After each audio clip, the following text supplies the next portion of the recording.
Did you know we have completely ad-free early access to all of our episodes? Well, we do. Not only that, but we have dozens of bonus episodes waiting for you.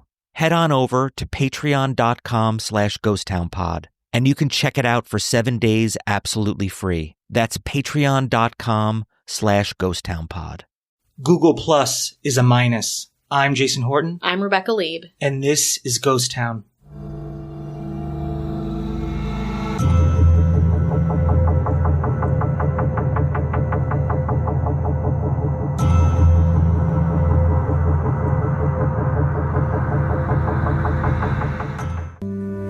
I don't think people have changed that much in thousands of years, and I think that they're still fundamentally driven by the same internal needs, the same desires, and the same kind of hopes. It's not relevant to talk about certain things with certain people, especially my guy friends, that I don't fill them in on every aspect of my life, whereas I might with my girlfriends or my mom or whatever. Like in your head, you assign everyone these roles. Once you step back and get away from that, you realize, oh, these are the people that were actually there for me. Yeah, I definitely think that when you're a child, when you're younger, it's just more about showing up and being at a place and then seeing what happens. Like the idea of in school you just have recess, and that's just a period of time for whatever you want to do, you can do. I know that there are people who are just driven by kind of internal confidence that lets them see their path from here to there. I've never been that guy. I've always been part of a community, and I rely so heavily on the personal connections between me and the people who are close to me. It's fuel. Create a social network or risk everything. That's the original pitch for Google+, a proposed social media network to rival, of course, the big one at the time, Facebook. Already sounds like a bad idea, right? The guy who came up with this catchphrase was the charismatic and very savvy Bic Gundotra, who eventually persuaded Larry Page to pull the trigger on a network, a social network, for Google. Page was a Google co-founder who returned as the CEO at the beginning of 2011 after decades of being behind the scenes. Gundotra made Page petrified that the company would fail if they didn't have some kind of social media network. And that is the perpetuating kind of sentiment around this, where it's like, Google, you got a lot. You got a lot going for you. It wasn't enough for Google. Not enough. Nothing is enough. Are we the number one most used site right after, and then Facebook is after that? Yeah, but we need more. More than number one. Yeah, we're going to be jealous of number two. Do you think Coca-Cola is jealous of Pepsi? I don't think so. No. Google had so much, and yet, this was kind of an obsession of theirs to create their own Facebook that they could have. Of course, again, Google was an incredible place at that time, especially 2010, 2011, the leading search engine, and it became a huge player in smartphones thanks to Android. But it could never really figure out social. It started with Orkut, O-R-K-U-T. Orkut, do you remember that? What is that? I never used it, but you used to see it when you had an opportunity to share to different places, like a YouTube video, and Orkut was one of them. They're like, go to Orkut? How do you feel about your video being seen by nobody? Orkut? Great. So that launched days before Facebook in 2004 and was obviously quickly overtaken. It was Reader, a cult favorite RSS feed, launched in 2005, killed 2013. Wave, which you mentioned earlier, some kind of communication platform. I just use Google Wave as a joke. Everyone was like, yeah, it's like, who's on Google Wave? And it just was not. Nobody. Yeah. I think they wanted to do one of those, what's the chat things that you use at work sometimes? GChat? No, the chat, it's its own chat platform. Slack? That's what I'm thinking of. But I don't know. I never used it. But then there's Buzz, a social network built on the back of Gmail. Google Buzz. Oh, yeah. Which disappeared in 2010. I was into all of that. Oh, my God. I bet you were. I was always looking for a way to get my stuff seen. If there was less people, crowding it, I thought that was a good opportunity. But yeah, everyone wants to get in on the ground up, but you have to get in on something good, which these were not. But Google Plus, again, best intentions, launched in June 2011. You could post status updates, photos, group different types of people in relationship circles. The circles. That, getting in a Google circle was so important. I used Google Plus A decent amount. Yeah? I kind of did it, ancillarily, like it was, but I made sure, because my thought was that if it was indexing my content on Google, that was only a good thing when it came to searches. So I made sure that my stuff was on there and if it was getting seen by other people.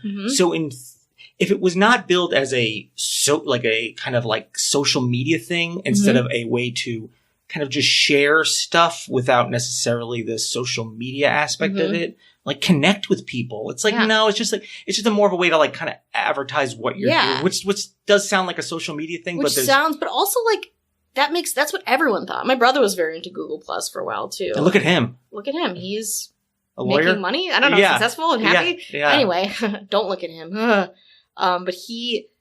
But I think everyone was like, oh, Google's this huge, like, search engine monolith. Of course we're going to be on this, but it didn't transfer. Facebook took Google Plus's attempt, like, very seriously. And Mark Zuckerberg kind of freaked out. He had a company-wide lockdown, and employees were directed to bring Facebook's features more in line with Google Plus's. So, interestingly enough, Facebook kind of took notice and was like, oh, well, okay, Google, we see you. We know what you're trying to do. Are we going to start talking about Facebook groups? Ooh, Facebook groups. Facebook groups are, this is a little tip for everyone out there. I don't post on Facebook as me that often anymore. I do look at it a lot because there's a lot of people on there, especially a lot of people that are interested in podcast or haunted things or abandoned places. A lot of really great photos. And people always wonder, like, well, how do I promote my stuff and on Facebook without it seeming too promotional?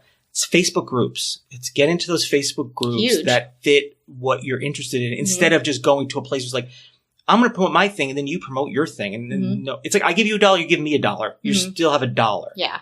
So Facebook groups, I can see definitely took that from definitely. And like, circles.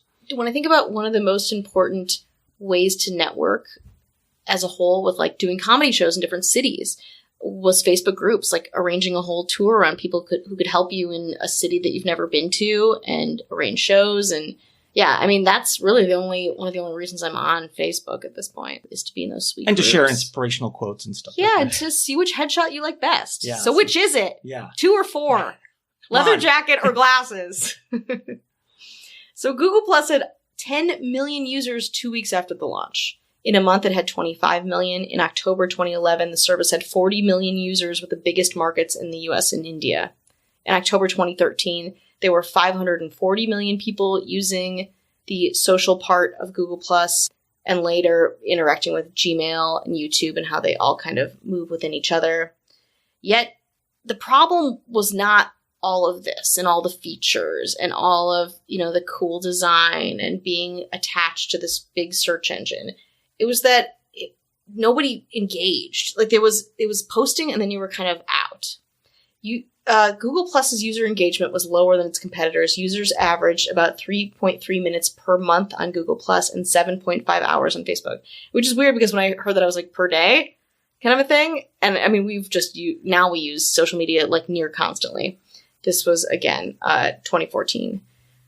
In February 2014, the New York Times critiqued Google Plus, saying half of Google's stated 540 million monthly active viewers didn't even visit the site. Then the company, backpedaling a little bit, said that Google Plus was not a Facebook competitor, but a way of gathering and connecting user information from Google's various services. Sure. As if they weren't doing that already. Like, they didn't need that. They didn't want that. They just were like, oh yeah, this isn't working. It was kind of one of the first nails in the coffin. I mean, this is Google, where millions of users can be reached constantly. It was clear if you looked at the per-user metrics, people weren't posting, weren't returning, and weren't really engaging with the product, said one former employee. 6 months in, there started to be a feeling that this isn't really working. Some lay blame to the top-down structure of the Google Plus department and a leadership team that viewed success as the only option for the social network. Failures and disappointing data were not wildly discussed. I mean, it makes a lot of sense because I would go there, I'd post whatever it is I wanted to post in whatever circle it was, promoting probably a comedy YouTube video or whatever it was. And then I was out. What else was there for me to do? There's not much, and it's not like Facebook where one thing kind of rolls into the next. Or Instagram is a great example of that, like where you're on to see one thing and you're there for 45 minutes, you know? The idea of an explore page or the idea of if you like this, you might like that. Yeah. I felt like I was missing that. No, it was like, that's it. Well, bye, kind of a thing. So the same employee said that the belief was that we were always just one weird feature away from the thing taking off. So through the next couple years, Google improved its video hangout service and some photo editing stuff, but nothing really made user behavior change. And those things are still there. Like Google Hangouts is still a big deal. Photo editing, I can't quite say, but I'm sure there's vestigial parts of Google Plus that still exist in your Gmail and search engine. In April 2014, Vic Gundotra, the dude who made Google Plus, left the company inexplicably. In May 2015, the company eliminated the Google Plus social layer. Users no longer needed a Google Plus profile to share the content and communicate with contacts, which was huge because, again, you need that profile to get in there. And that's, again, where you're like, this will promote things. Like, this will happen. Your YouTube account, I think, was like forced to work with Google Plus from what I remember. Yeah. And that's when the transition began. YouTube, where you needed that profile, then you didn't need it. So you just didn't need like the Google Plus icon when you're leaving comments or uploading or whatever. On October 8th, 2018, Google announced it would be ending the consumer version of Google Plus by the end of August 2019. The company cited low user engagement and difficulties in creating and maintaining a successful Google Plus that meets the consumer's expectations. Yeah, well, when you want a social network, you need people to actually be on the social network. 90% of user sessions on the service lasted less than 5 seconds. I'd be one of those. Yeah, you're like, click, okay, bye. And it also acknowledged a flaw in the API that could expose private user data. So that's another thing where it's like, oh, we also might share your stuff? Great. Through Google and perhaps YouTube. So that was kind of another big difficulty that added insult to injury. So then they moved the service's shutdown date to April 2019 and said it would sunset all Google Plus APIs in the next 90 days. On its business-oriented G Suite, Google replaced Google Plus with a similar product called Currents. Have you heard of this? I have not. Which is like an internal communication service. They still love that Slack. They're really pushing. They just can't quit with this. A few months after the Google Plus closure, again in July 2019, not that long ago, the company soft launched an experimental social networking platform called Shoelace. Have you heard of that? Oriented towards organizing local activities and events, like a meetup kind of a thing. I had never heard of it. However, due to coronavirus, Shoelace shut down on May 12th, 2020. On June 5th, 2020, 2 weeks ago, Google announced that Currents will be replacing Google Plus for all G Suite customers on July 6th, 2020. This is all happening right now. I will try it. I will use it. I love trying new stuff and kind of seeing what I could get out of it selfishly and like what the experience is. The user experience is the most.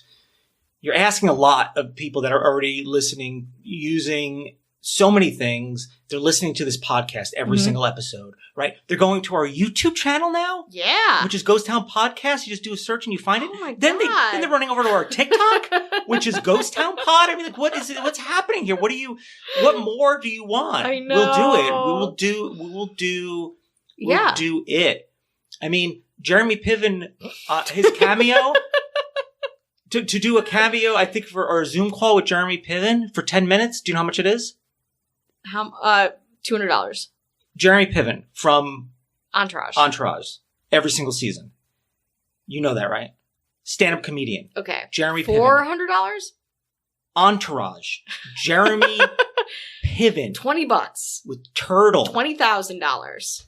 $4,000. $5,000. Up. $9,000. Up. $12,000. Up. $25,000. No. Nope, I already did. I would not be good on a game show. Not good on a game show. Okay, let's say $18,000. $17,000. $16,000. $15,000. I got it. $15,000 to do a 10-minute Zoom call with Jeremy Thomas Quinton This Piven. is where your Patreon money is going. Yeah. Just kidding. That's not at all true. Listen, patreon.com/ghosttownpod. For as little as like $1 or $2, you could get Jeremy Piven type quality. Yeah. I'll put a a picture I found on the internet of Jeremy Piven's face over my own.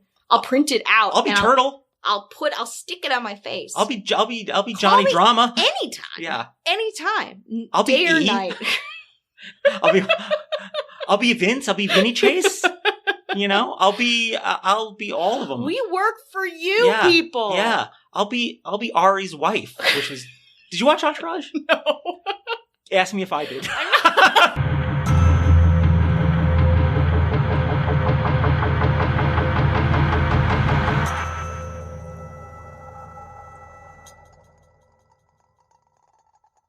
Did you know we have completely ad-free early access to all of our episodes? Well, we do. Not only that, but we have dozens of bonus episodes waiting for you.